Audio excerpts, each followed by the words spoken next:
Hello students, मैं जी पयाल स्वागत करती हूँ आपका आईसीटी वर्चुअल क्लासरूम देहरादून से।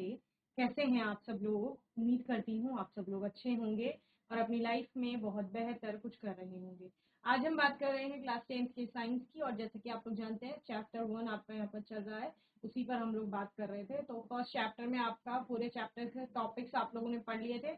आज के सेशन में हम कुछ क्वेश्चन आंसर्स पर बात करेंगे। तो यहाँ पर जो जो टॉपिक है उससे रिलेटेड क्या क्या क्वेश्चन आ सकते हैं उन पर बात करेंगे। ओके, जैसे आपने यहाँ पर पहला था आपका केमिकल रिएक्शन, ठीक है ना, फिजिकल चेंज केमिकल चेंज पर आपने बोला था। ऑब्जर्वेशंस पर हम लोगों ने बात की थी। तो रिएक्शंस किस प्रकार से लिखी जाएंगी उन पर हम लोग बात करेंगे। ओके, जैसे हमने बैलेंस करना सीखा था इक्वेशन को कि बैलेंस किया जाता है ना, तो किस प्रकार से बैलेंस करेंगे वो यहाँ पर देखेंगे। चलिए, तो आपने बैलेंसिंग की हम लोगों ने यहाँ पर बात की थी ना कि बैलेंसिंग किस प्रकार से होती है। तो क्वेश्चन आएगा आपके पास, write chemical balance, write the balance chemical equation. Question है आपके पास,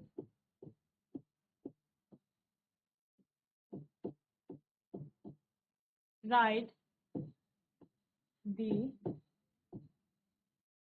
balanced chemical equation for the following reaction. ठीक है, क्या करना है आपको?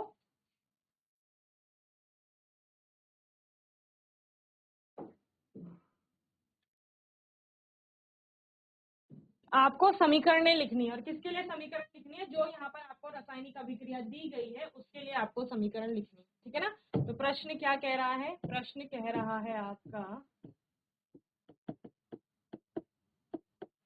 निम्नलिखित अभिक्रियाओं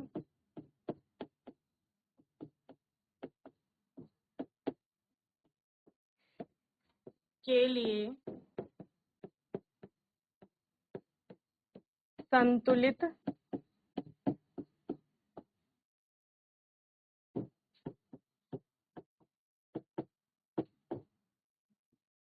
रासायनिक समीकरण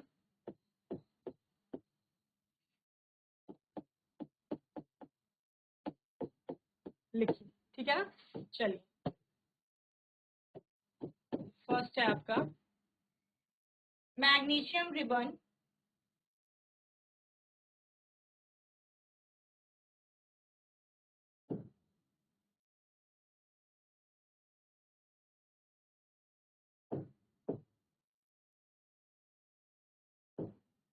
is burnt, magnesium ribbon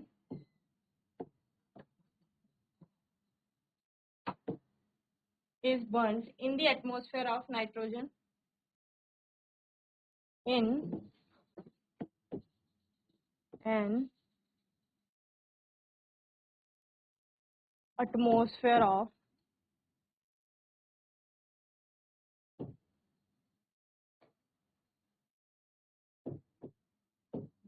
nitrogen gas to produce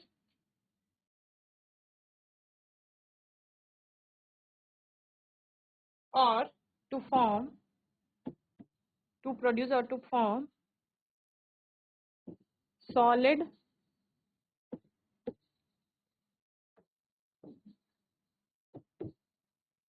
magnesium nitride.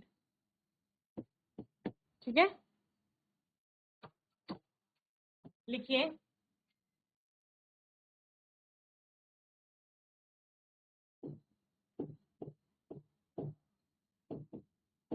Magnesium ribbon को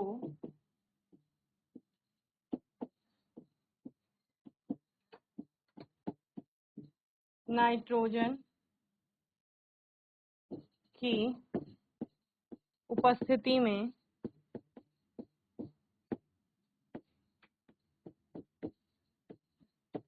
जलाने पर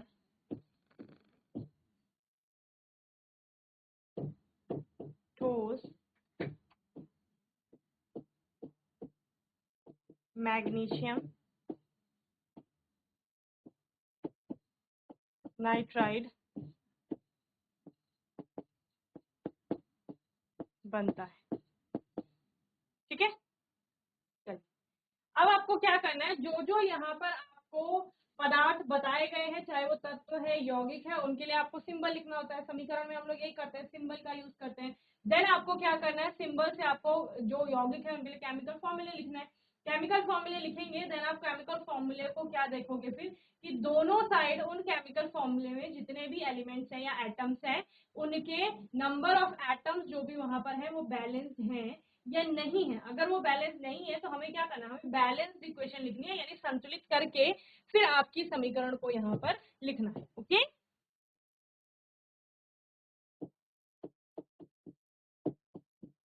चलिए लिखिए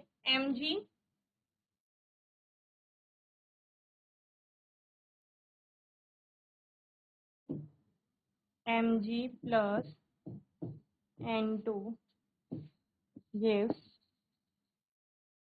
Mg3N2। ठीक है, तो देखिए नाइट्रोजन दोनों साइड दो दो एटम है, उसके बैलेंस्ड है। मैग्नीशियम की बात करेंगे, राइट हैंड साइड में यानी प्रोडक्ट में आपके 3 एटम है, यहाँ आपका एक ही एटम है, तो आप क्या कर लेते हैं, आगे 3 लिख लेते हैं। ठीक है, तो ये आपकी क्या होगी, बैलेंस्ड इक्वेशन हो गई for this chemical reaction. Okay, चलिए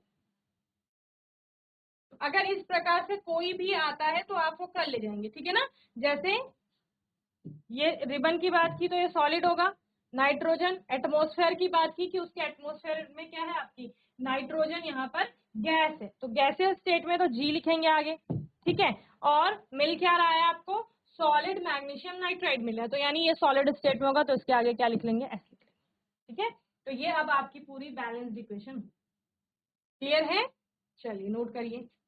और ये कौन से प्रकार की अभिक्रिया होगी अगर ये आपको पूछा जाता है। ठीक है, प्रश्न में अगर आपको केमिकल रिएक्शन का टाइप भी पूछा जा रहा है कि कौन से टाइप की है, तो टाइप्स में आप बताएंगे। देखो क्या हो रहा है, दो रिएक्टेंट्स थे आपके पास। ठीक है, क्या है, दो रिएक्टेंट्स है, ये दोनों रिएक्टेंट्स आपस में रिएक्ट करके या कंबाइन होकर के, संयोजित होकर के एक सिंगल प्रोडक्ट बना रहे हैं, एकल उत्पाद का निर्माण कर रहे हैं। तो जब भी आपने क्या बोला था, दो या दो से अधिक, ठीक है ना, 2 और मोर देन 2, वो रिएक्टेंट आपस में कंबाइन होंगे to form a single product, एक उत्पाद बनाने के लिए।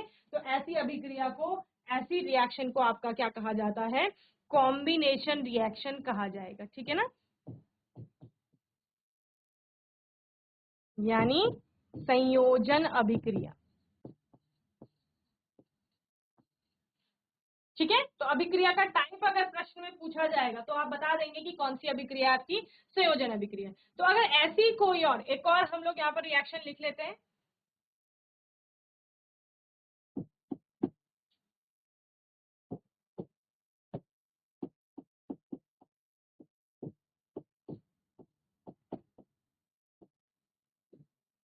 क्लोरीन गैस को पास किया जाता है पोटेशियम आयोडाइड के सोल्यूशन से, जिससे आपको बाद में पोटेशियम और आयोडीन अलग अलग प्राप्त हो जाता है। ठीक है ना, so chlorine gas is passed in aqueous solution of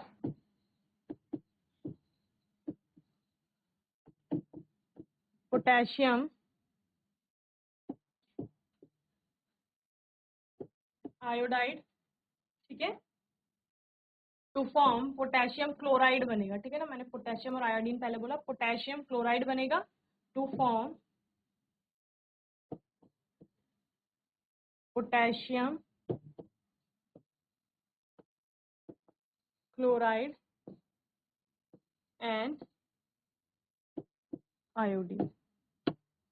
ठीक है, क्या बोला, पोटेशियम आयोडाइड था आपके पास, जिसमें क्लोरीन गैस को आपका प्रवाहित किया जा रहा है और उससे आपको पोटेशियम क्लोराइड का एक सोल्यूशन प्राप्त हो रहा है, और दूसरा क्या प्राप्त हो रहा है, सॉलिड आपको आयोडीन अलग मिल रहा है, ठीक है।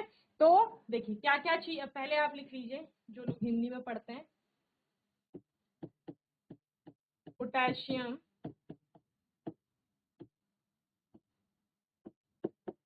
आयोडाइड के जलीय विलयन में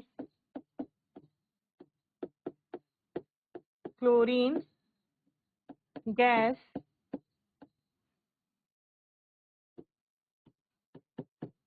प्रवाहित करने पर पोटेशियम क्लोराइड का विलयन व ठोस आयोडीन बनता है, ठीक है। चलिए आंसर लिखेंगे। क्या था आपके पास? पोटेशियम आयोडाइड था, एक्वस जलीय विलयन था आपके पास, उसमें आपने क्या किया, क्लोरीन गैस को प्रवाहित किया, Cl2 आपने उसमें ऐड करी, ठीक है। क्या ऐड करी? Cl2, जो कि क्या थी, गैसियस स्टेट में थी। इससे क्या प्राप्त हुआ आपका, KCl प्राप्त हुआ, जो कि सोल्यूशन में था, प्लस आयोडीन आपकी अलग प्राप्त होती है, ठीक है। तो आयोडीन के लिए, आई के लिए आप क्या लिखते हैं, I2 लिखते हैं, ठीक है। अब बैलेंस करनी है आपको इक्वेशन, ये सॉलिड स्टेट में था, बैलेंस करिए। Ki पोटेशियम आयोडाइड, वहां I2 है, ठीक है, इसको भी 2 करना है तो यहाँ 2 लिख लेंगे, ओके। Cl यहाँ 2 है, यहाँ आपका एक ही Cl है, पोटेशियम भी यहाँ 2 है, वहां एक ही है, तो इसके आगे आप 2 लगा देंगे, तो ये क्या हो गई, बैलेंस हो गई आपकी। और जो बनने वाला KCl था वो भी विलियन में था, तो विलियन यानी एक्वस विलियन, एक्वस जलीय विलियन। तो ये क्या हो गई, ये संतुलित रासायनिक समीकरण हो गई इस अभिक्रिया की। चलिए नेक्स्ट क्वेश्चन है आपके पास।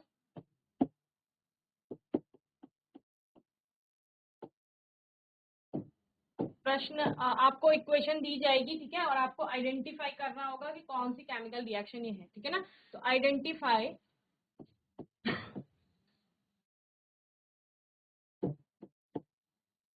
The type of chemical reaction, ठीक है ना। यानी क्या करना है, रासायनिक अभिक्रिया के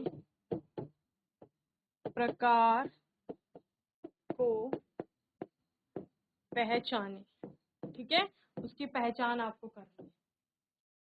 चलिए फर्स्ट है आपके पास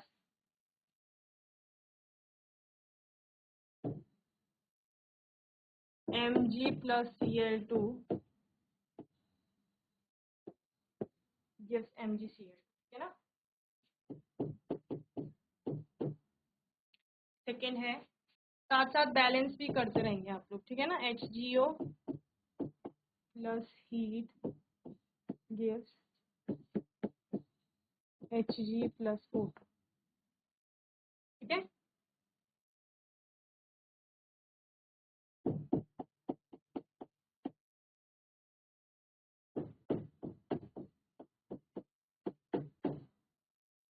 CiCl4 plus Mg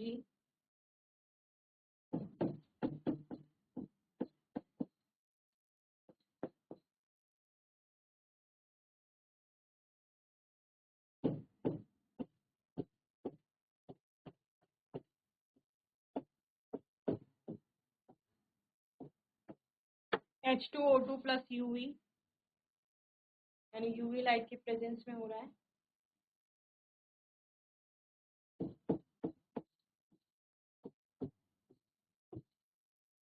देखो बैलेंस करिए, साथ साथ आप बताइए कौन सा आपका रिएक्टेंट या प्रोडक्ट आपका कौन सी स्टेट में है, तब आपकी इक्वेशन कंप्लीट हो, ठीक है ना।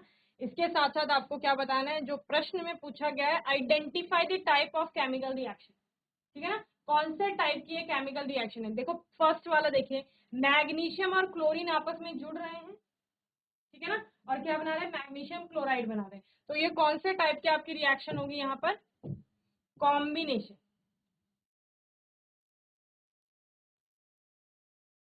ठीक है, यानी संयोजन है, संयोजन अभिक्रिया है। इसके अलावा HgO, मर्क्यूरिक ऑक्साइड, आपका हीट की प्रेजेंस में क्या हो रहा है, टूट रहा है मरकरी और ऑक्सीजन में। तो यहाँ पर हो क्या रहा है, डिकम्पोजिशन हो रहा है ना, डिकम्पोज हो रहा है, वियोजन हो रहा है आप कह रहे हो। लेकिन हीट की प्रेजेंस में अगर डिकम्पोजिशन होगा, तो मैंने आपको लास्ट सेशन में बताया था, उसे क्या कहा जाएगा, थर्मल डिकम्पोजिशन कहा जाएगा, यानी ऊष्मा की उपस्थिति में वियोजन हो रहा है तो उसको ऊष्मीय वियोजन हम लोग कहेंगे, ठीक है ना। तो आप क्या लिखेंगे, थर्मल डिकम्पोजिशन, ठीक है, थर्मल डिकम्पोजिशन, जिसको ऊष्मीय वियोजन या ऊष्मीय अपघटन वर्ड इसके लिए कहा जाएगा। यानी आपका कॉम्बिनेशन के ठीक विपरीत होता है डिकम्पोजिशन में, है ना। कॉम्बिनेशन में आप लोग बोलते हैं दो रिएक्टेंट आपस में कंबाइन होकर एक सिंगल प्रोडक्ट बना रहे हैं, ठीक है। और डिकम्पोजिशन में आप बोलते हैं कि एक जो रिएक्टेंट है आपका वो टूट करके दो या दो से अधिक आपके प्रोडक्ट बनाता है, ठीक है। तो वही यहाँ पर हो रहा है, एक ही आपके पास रिएक्टेंट था और वो टूटा, टूट करके दो यहाँ पर प्रोडक्ट बनते हैं। किसकी प्रेजेंस में हो रहा है, हीट की प्रेजेंस में हो रहा है आपका डिकम्पोजिशन, तो उसको थर्मल डिकम्पोजिशन या फिर आपका क्या कहा गया, ऊष्मीय वियोजन या ऊष्मीय अपघटन वर्ड इसके लिए यूज किया जाता है। Okay, then TiCl4 plus Mg gives Ti plus MgCl2।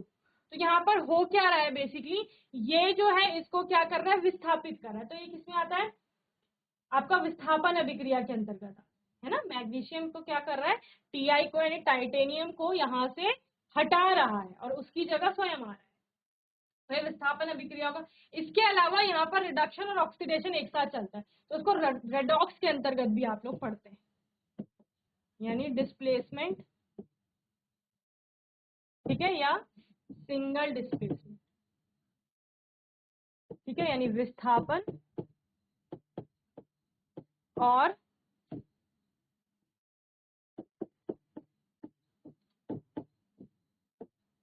Redox के अंतर्गत भी इसको आप पढ़ते हैं, ठीक है ना। रेडॉक्स में आप कहते हैं कि एक जगह आपका ऑक्सीडेशन नंबर बढ़ता है और एक जगह ऑक्सीडेशन नंबर क्या हो रहा है, घट रहा होता है, तो दोनों चीजें साथ साथ चल रही है। जैसे अगर आप यहाँ पर टाइटेनियम इसकी बात करें तो +4 ऑक्सीडेशन से 0 ऑक्सीडेशन हो रहा है, तो ऑक्सीडेशन नंबर आपका कम हो रहा है। यहाँ पर आपका मैग्नीशियम 0 से कहा जा रहा है, +2 में जा रहा है, तो आपका इस तरह से ऑक्सीडेशन नंबर वहां पर बढ़ रहा है, तो रेडॉक्स रिएक्शन होगी। इसके अलावा मैंने आपको बोला Mg जो है वो Ti को यहाँ से डिस्प्लेस कर रहा है और अपना एक यौगिक बना रहा है, तो इसको विस्थापन के अतिरिक्त हम पढ़ेंगे। ये वाले में क्या हो रहा है, H2O2 आपका H2 और O2 में टूट रहा है, तो टूटना यानी कि डिकम्पोजिशन, जिसको कि आप क्या कह रहे हो, विस्थापन अभिक्रिया, जिसको आप वियोजन अभिक्रिया कह रहे हो। ओके,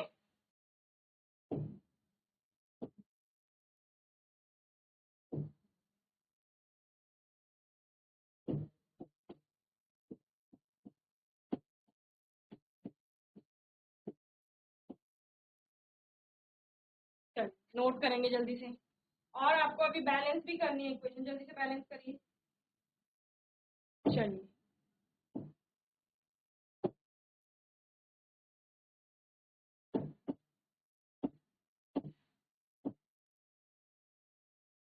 नेक्स्ट क्वेश्चन लिखिए।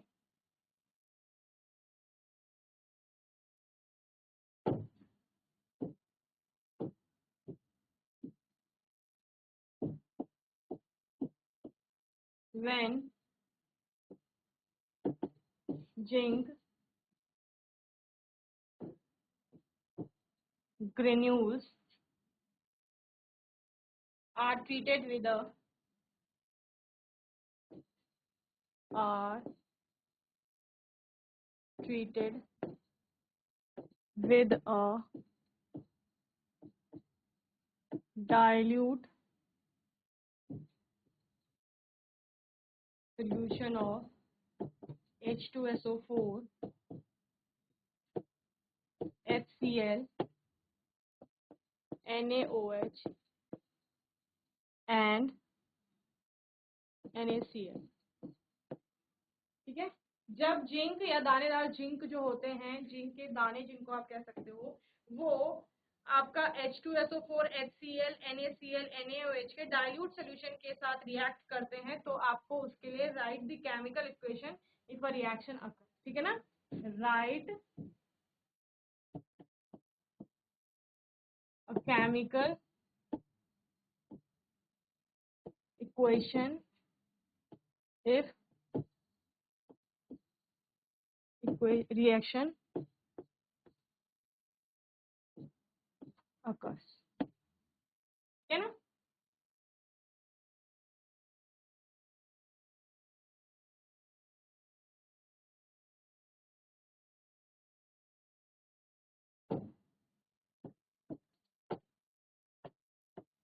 write the chemical equation if reaction occurs। okay,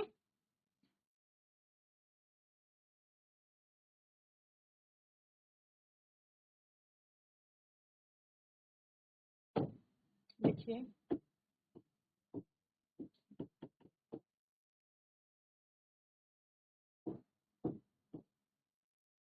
जब जिंक की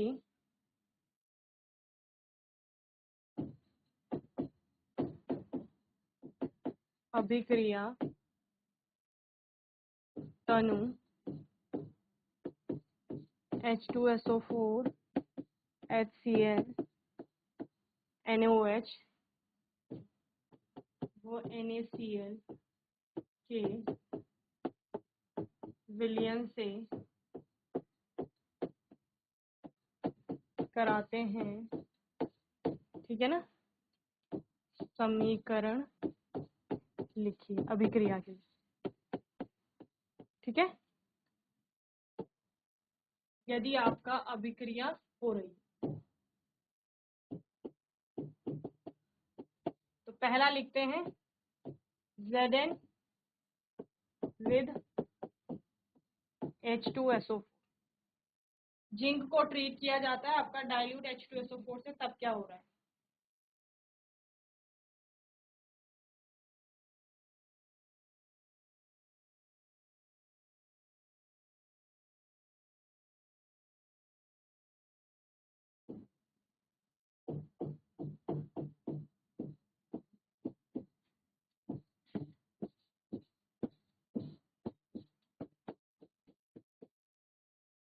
ठीक है, ये होगा। इसके अलावा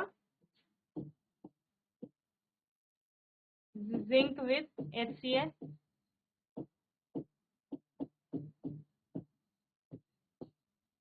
ZnCl2 प्लस H2,